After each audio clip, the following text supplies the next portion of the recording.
स्वागत है आप सभी लोगों का मेरे चैनल S2T में। आज के शो कैमरा ट्यूसडे में हम बात करेंगे पैनासोनिक S1 के बारे में। तो आइए जानते हैं। तो सबसे पहले ये समझते हैं कि हुआ क्या यहाँ पे। तो हुआ ये कि पैनासोनिक ने माइक्रो फोर थर्ड में काफ़ी इन्वेस्टमेंट किया था। वो इन्वेस्टमेंट एक बात पे किया गया था कि उनको लगा था कि कुछ भी हो जाने पे आने वाले टाइम में इलेक्ट्रॉनिक सस्ता हो जाएगा, लेकिन सेंसर हमेशा महंगा रहेगा, इसीलिए छोटे सेंसर पे फोकस किए। लेकिन जैसे जो लोग सिलिकॉन इंडस्ट्री में काम करते हैं वो बताएंगे ये आइडिया ही स्टूपिड था, क्योंकि सिलिकॉन हमेशा सस्ता होते चला जाता। तो अब ऐसा हो गया कि इनका सिलिकॉन जो है सस्ता होने के चलते अब ये जिस दाम में पैनासोनिक GH5 बना रहे हैं उसी दाम में ये फुल फ्रेम भी बना सकते हैं। और फिर सिर्फ उनका जो मेन कॉस्ट आ रहा है, जो मतलब $2000 लग रहा है, वो लग रहा है इनका मेन बोर्ड में, यानी कि जो प्रोसेसर है। तो इसी कारण से उन्होंने डिच कर दिया माइक्रो फोर थर्ड, क्योंकि ये एडवांटेज शुरू में नहीं था किसी के पास, लेकिन जैसे सोनी आया फुल फ्रेम में ऐसा ऐसा चीज़ करने लगा था जो किसी को पॉसिबल नहीं लगता था। नाइकॉन आ गया, कैनन आ गया, तो जो पैनासोनिक GH5 का जो यूनिक एडवांटेज था वो ख़त्म होने लगा।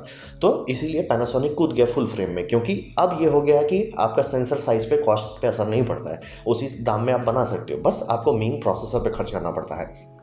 तो इसीलिए लोग कूदे फुल फ्रेम में, और ये पूरी तरह से कूदे हैं। ऐसा मत समझिए कि इन माइक्रो फोर थर्ड सपोर्ट करते रहेंगे, एक दो ठो मॉडल निकलेगा, क्योंकि समझिए ये सब कैमरा बॉडी कई साल लगता है रिसर्च होने में। तो मतलब अभी हमको लिटरली लगता है मतलब पैनासोनिक GH6 बन रहा होगा, मतलब ऑलरेडी कंस्ट्रक्शन चल रहा होगा उसका, तो वो शायद आएगा। तो लेकिन एक पॉइंट बाद वो बंद कर देंगे, क्योंकि इस सीरीज़ में ये 3 कैमरा बॉडी उतारने वाले हैं। S1 जो आ गया है मार्केट में, आप खरीद सकते हो।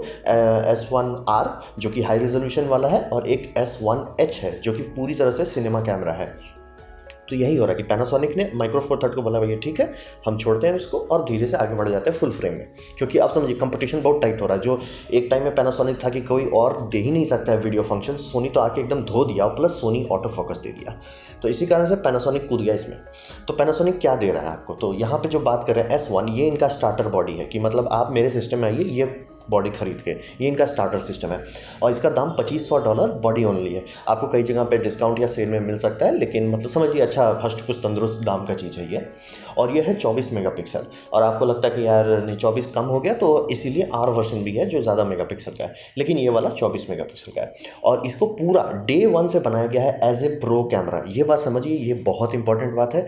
नाइकॉन और कैनन दोनों प्रो कैमरा नहीं बनाया, वो लोग बनाएंगे, मतलब आने वाले टाइम में उनका मिररलेस प्रो आएगा, लेकिन अभी उन दोनों में किसी ने प्रो नहीं बनाया। जैसे ये डे 1 से ही इन्होंने डुअल SD कार्ड दिया, मतलब डुअल मेमोरी सिस्टम दिया, जो कि ज़रूरी है। प्रो जैसे आप वेडिंग फोटोग्राफी कर रहे हो, आप रिस्क नहीं ले सकते कि आपका एक मेमोरी कार्ड ख़राब हुआ काम खत्म। और होता है, ऐसा नहीं है कि कभी किसी का मेमोरी कार्ड ख़राब नहीं होता है, तभी लोग को इतना मतलब खर्च करके बनाया जाता है प्रो बॉडी में, जो कि मतलब समझिए कैनन अपने प्रो में देता है, अपने 5D में देता है कि भैया 2 ठो रखो, नाइकॉन भी अपने D800 में देता है कि भैया 2 ठो रखो। वो मिररलेस में प्रो नहीं बना रहे थे, ये एकदम स्टार्टिंग से नहीं, हम प्रो बना रहे हैं, $2500 दे के हम प्रो बना रहे हैं। तो एक XQD दिया है जो कि CFast का सपोर्ट करेगा, मतलब कॉम्पैक्ट फ्लैक्स एक्सप्रेस सपोर्ट करेगा। तो अभी आप चाहे तो नॉर्मल वाला खरीद सकते हैं, और जब वो 1 टेराबाइट 2 टेराबाइट वाला कार्ड आने लगे वो भी खरीद सकते हैं। और UHS 2 SD कार्ड है, और दोनों में फुल रिडंडेंट बैकअप कर सकते हैं। तो ये मतलब समझिए डे 1 से इन्होंने एकदम प्रो बॉडी बना रहे हैं। वो नौटंकी नहीं कि नहीं नहीं खरीद लो, XQD हैंग नहीं होता या क्रैश नहीं होता, होता है, सब चीज़ होता है भाई। मतलब सर्वर इंडस्ट्री में जो लगाया जाता है उसमें दो चीज़, हर चीज़ का लगाना पड़ता है। तो ये आइडिया बेवकूफ़ी है कि एक ही कार्ड पे चलो। क्या आप काम कर सकते हैं, करते ही हैं लोग, करते ही हैं, लेकिन आप रिस्क लेना चाहते हो वो आप पे है। तो यहाँ पे ये दिया। दूसरा, इसमें बैटरी ग्रिप भी लगता है। तो आप बोलोगे बैटरी ग्रिप कौन सी बड़ी बात है, ये समझिए ये बैटरी ग्रिप नाइकॉन से बेटर है, क्योंकि नाइकॉन जो बैटरी ग्रिप दिया वो सिर्फ बैटरी ग्रिप है, उसमें कुछ और नहीं है। यहाँ पे बैटरी ग्रिप में फुल फंक्शन कंट्रोल मिल जाता है, क्योंकि नीचे में पोर्ट दिया हुआ है ताकि वो एक्चुअल डेटा ट्रांसमिट कर सकता है। तो समझ रहे, एकदम प्रॉपर तरीके से बनाया गया। और इसका weather sealing one of the best weather sealing है, मतलब कैनन, नाइकॉन और सोनी रख दीजिए, ये आखिरी तक टिका रह जाएगा। मतलब बहुत अच्छा इसका बॉडी जो है टाइम लेके बनाया गया। और डे 1 से इनके सारे चीज़ नॉब्स में लॉकिंग सिस्टम है, बड़ा बड़ा बटन है, बड़ा मतलब एकदम टाइम लेके किसी ने बॉडी बनाया है इसका, प्रो बॉडी। आप मतलब पकड़िएगा लगेगा। हाँ, साइड इफेक्ट है कि बहुत बड़ा है। तो अगर चलिए आप बोलते हो कि यार मेरे को फोटोग्राफी के लिए ख़रीदना है तो कैसा है, तो इसके बारे में जितने लोगों का मैंने नीचे रिव्यू दे दिया है और आपको एक TLDR में बताना चाहूँगा, तो ये काफ़ी केपेबल कैमरा है। मतलब इस कैमरे से आपको कभी अफसोस नहीं हो कि नहीं ये खींच नहीं पा रही है, सब काम कर लेता है, अच्छा हष्ट-पुष्ट तंदुरुस्त केपेबल कैमरा है। और लेकिन हाँ, ये बात समझिए, स्पोर्ट्स कैमरा के तौर पे इसको मत खरीदिएगा क्योंकि इसका जो बर्स्ट रेट है वो बहुत स्लो है। ऑटो फोकस के साथ ऑटो फोकस बंद कर दीजिएगा, बर्स्ट रेट बढ़ जाएगा, लेकिन मतलब तब फिर फ़ायदा क्या हुआ। तो इसीलिए बर्स्ट रेट उतना मत सोचिए, लेकिन एक आम आदमी के कारण मतलब आप कैमरा लिए आराम से खींच रहे हैं, आराम से काम करेगा, बर्स्ट रेट उतना खास है। लेकिन जो पैनासोनिक का सबसे बड़ा USP है, यानी कि यूनिक सेलिंग पॉइंट है, वो है इसका IBIS ग्रेट होता है, यानी कि इन बॉडी इमेज स्टेबलाइजेशन अलग लेवल पे होता है। सोनी भी इतना अच्छा नहीं दे पाता है, तो IBIS वो है। प्लस IBIS तो ठीक है, IBIS है, ये IBIS के ऊपर एक चीज़ देते हैं जिसे कहते हैं डुअल IS, यानी कि ये लोग जो लेंस बनाते हैं उसमें भी इमेज स्टेबलाइजेशन देते हैं, और दोनों एक साथ जब काम करता है तो कर्रा वीडियो आता है। मतलब इससे ज़्यादा स्टेबलाइजेशन आपको नहीं मिलने वाला, नहीं मिल रहा, मतलब कोई कंपटीशन ही नहीं है यहाँ पे, सिर्फ यही दे पाता है। तो पैनासोनिक इस मामले में धो देता है, सब कंपटीशन को धो देता है। तो ये डुअल IS बहुत अच्छा है इसका। और मतलब IBIS जो है कि मान लीजिए आपके पास लेंस नहीं है जिसमें इमेज स्टेबलाइजेशन, तब भी ये बहुत अच्छा है। तो समझ लीजिए ये उसके में तो आपको सोचना ही नहीं, तो यानी आपका 99% फ़ोटो हमेशा आपका एकदम मोशन ब्लर फ्री आएगा। और इसका इलेक्ट्रॉनिक व्यू फाइंडर इन्होंने बहुत इन्वेस्टमेंट किया, मतलब इसी के चलते, इसी का देखा देखी सोनी का मतलब R जो रिलीज़ हुआ है, R Mark 4, Soni A7R Mark 4 जो रिलीज़ किया गया उसमें EVF को बढ़ाया गया, क्योंकि ये बहुत हाई क्वालिटी का EVF दिया है। और इसका EVF का क्वालिटी का खासियत ये है कि जो दिख रहा है, मतलब आप ऐसे आंख निकाल के देखेंगे और फिर व्यू फाइंडर से देखेंगे, ऑलमोस्ट सब चीज़ मैच कर ले रहा है। मतलब ये नहीं लग रहा कि अरे स्क्रीन देख रहे हैं, आपको लगेगा कि आप DSLR जैसे देख रहे हैं। बहुत मेहनत किया गया है इसका स्क्रीन पे, और जेन्युइनली जो लोग इस्तेमाल करेंगे, नहीं हाँ DSLR जैसा दिखता है, कि मतलब अब आपको लगेगा नहीं कि आप स्क्रीन से देख रहे हो, आपको लगेगा आप लेंस से देख रहे हो। तो काफ़ी मेहनत किया गया। मतलब अगर आप ये फोटो कैमरा के तौर पे खरीदना चाहते हैं तो आपको काफ़ी चीज़ अच्छा है। जैसे आप देख सकते हैं बहुत सारे फंक्शन पे लॉक दिया हुआ है, बटन हष्ट-पुष्ट तंदुरुस्त है, बॉडी बड़ी है ताकि आप अच्छे से पकड़ सकते हो, ऊपर स्क्रीन भी दे दिया, तो काफ़ी लोगों को वो मतलब इंटरेस्ट है तो है, वो भी आप इस्तेमाल कर सकते हो। तो काफ़ी टाइम लेके अच्छे से बनाया गया है। फोटोग्राफी के मामले में काफ़ी आपको मतलब यूजेबिलिटी मिल जाएगी, उसमें आपको टेंशन नहीं लेना है। तो रहा बात पैनासोनिक का फोटोग्राफी के लिए चलते, तो वो पॉपुलर नहीं हुआ, वो पॉपुलर हुआ वीडियोग्राफी के चलते। तो इसका वीडियो कैसा है इस कैमरे का, तो यहाँ पे भी समझिए पैनासोनिक का जो USP है वो वीडियो से ही आया था। तो वीडियो में यहाँ ये लोग काफ़ी पावरफुल सिस्टम बनाए हैं, और ये छोटे छोटे डिटेल्स पे बहुत मेहनत करते हैं। जो ईजी टू यूज़ जो है वो बहुत छोटा छोटा चीज़ है, लेकिन बहुत फ़र्क पड़ता है। जैसे कि एग्जाम्पल देना चाहिए, हेडफोन दे देते हैं, ठीक है, तो आप बोलोगे हेडफोन से इतना क्या है। जैसे मान लीजिए आप किसी चीज़ का रिकॉर्डिंग कर रहे हैं, कि आप जा रहे हैं कि जूम में है, आप अपना देख कैसे पाओगे कि ऑडियो आपका अच्छा आ रहा है कि नहीं, तो वो हेडफोन मॉनिटरिंग के लिए बहुत अच्छा होता है। चलो वो दे दिया। दूसरा, इसका जो माइक इनपुट है, माइक इनपुट तो आपका नाइकॉन का Z सीरीज़ में भी, लेकिन उसका एम्पलीफायर बहुत ख़राब है। मतलब लिटरली उसका एम्पलीफायर ख़राब है, ऑन बोर्ड एम्पलीफायर बहुत ख़राब है। इसका बहुत अच्छा है। लोग तो मतलब माइक सेटिंग को एकदम लो सेटिंग पर रख रहे हैं तब जाके रिकॉर्ड कर रहे हैं, क्योंकि मतलब बहुत सेंसिटिव है, बहुत अच्छा से रिकॉर्डिंग कर लेगा। फिर USB पावर भी दिए हुए हैं, ये बहुत अच्छी बात है, क्योंकि कहने को ये कैनन देना स्टार्ट कर रहा है, लेकिन कैनन के में है कि आपको जब तक आपके पास एप्पल का वो नहीं है, मतलब एप्पल का पावर ब्रिक नहीं है, या उनका खुद का पावर ब्रिक जो वो बेच रहे हैं, आप नहीं इस्तेमाल कर सकते, क्योंकि वो मतलब इनकम्पैटिबल्स हुआ की है। मतलब कैनन चाहता कि नहीं आप USB हम कह रहे हैं, लेकिन इसका ये मतलब नहीं कि USB है, यूनिवर्सल नहीं है, वो आप मेरा खरीदिए तभी चलेगा, नहीं तो वो सीधे सीधे नहीं काम करेगा। सोनी सेकंड बेस्ट है, ये भी काफ़ी अच्छा देते हैं, मतलब कि कुछ भी पावर बैंक लगाइए वो काम करेगा। ऑब्वियसली आपका उतना पावरफुल होना चाहिए कि इसको चार्ज कर सकेगा, पावर ही नहीं रहेगा तो बात अलग है। लेकिन मतलब ये तिगड़म वाला चीज़ नहीं करता, कि मतलब जैसे कैनन वाला खास करके वो मतलब अजीब काम किया है कि 99% पावर बैंक लोग लगा के दिखा रहे हैं, किसी का नहीं काम कर पा रहा है। जिसका पावर बैंक इतना पावरफुल है कि मैकबुक को चार्ज कर ले, वो कर पा रहा है। तो मतलब वो लोगों ने किया है, ज़बरदस्ती का वोल्टेज का हुआ किया है, ताकि कोई नॉर्मल USB ना इस्तेमाल कर सके, और उनको उन्हीं का खरीदे अडाप्टर। यहाँ पे वैसा नहीं, आप आराम से लगाइए और सब काम कीजिए, रिकॉर्डिंग कीजिए, चलाते रहिए, और ये आराम से अपना काम करता रहेगा, आपको टेंशन नहीं लेना है। और मतलब जो HDMI आउटपुट है वो भी काफ़ी अच्छा क्लीन है, और उसके साथ ये भी फ़ायदा है कि ये HDMI पोर्ट जो दिए हैं ये फुल साइज़ दिए हैं। 90% केसेस में यही सबसे पहले टूटता है। मतलब आप बोलोगे पोर्ट टूट जाता है, पोर्ट का कुछ खास नहीं था, पोर्ट मतलब बॉडी के अंदर इंटीग्रेटर है, लेकिन जो पिन दिया जाता है, मतलब जो मेल हेडर होता है, वो बहुत जल्दी टूटता है माइक्रो के केस में। तो यहाँ पे फुल साइज़ देने से बहुत फ़ायदा, और प्लस फुल साइज़ में लॉकिंग होता है, मतलब वो लगाने पर गलती से नहीं खिंच जाएगा। तो समझ रहे, ये सब छोटे छोटे चीज़ें, लेकिन इसका इस्तेमाल करने टाइम बहुत फ़र्क पड़ेगा। और जो खास करके मैंने आपको बताया IBIS, तो इसका अलग लेवल पे है कि सेंसर भी हिलाएगा, लेंस भी हिलाएगा। तो आप बोलोगे तो क्या ये नाइकॉन नहीं करता है? नाइकॉन नहीं कर पा रहा है, नाइकॉन ट्राई कर रहा है, कोशिश कर रहा है, लेकिन आप अगर उसका स्पेक शीट पढ़िएगा तो ध्यान से वो बता देगा नाइकॉन कि जो 3 एक्सिस है सेंसर करेगा, यानी सेंसर रोटेशन को कैंसिल कर देगा, लेकिन मूवमेंट यानी लैटरल मूवमेंट एक्स और वाई वाला वो लेंस करेगा। यहाँ पे वैसा नहीं है, यहाँ पे दोनों फुल एक साथ काम कर रहे हैं। इसीलिए पैनासोनिक का मतलब इमेज स्टेबलाइजेशन अलग लेवल पे होता है। लोग इसके साथ गिम्बल भी नहीं खरीदते, ये इतना अच्छा देता है और ये 10 बिट देता है, ये बहुत बड़ी बात है। सिर्फ नाइकॉन 10 बिट आउटपुट दे पाता है, इंटरनल नहीं कर सकता, ये 10 बिट इंटरनल कर सकता है। मैंने बोला था कि पैनासोनिक वीडियो में बहुत सीरियसली रहता है, तो ये देता है। हाँ, ये बात अब काफ़ी लोग खरीद लेते हैं ये सोच के कि ये 4K 60 देता है, 4K 30 देता है, 60 में क्रॉप कर देता है। और क्रॉप कहते हैं वो सुपर 35, तो काफ़ी लोग अरे 35 मिलीमीटर नहीं, सुपर 35 लगभग APS-C के साइज़ का होता है, थोड़ा सा वाइड ज़्यादा होता है। तो समझ लीजिए वहाँ पर आप बुड़बक बन सकते हैं, तो ध्यान दीजिएगा।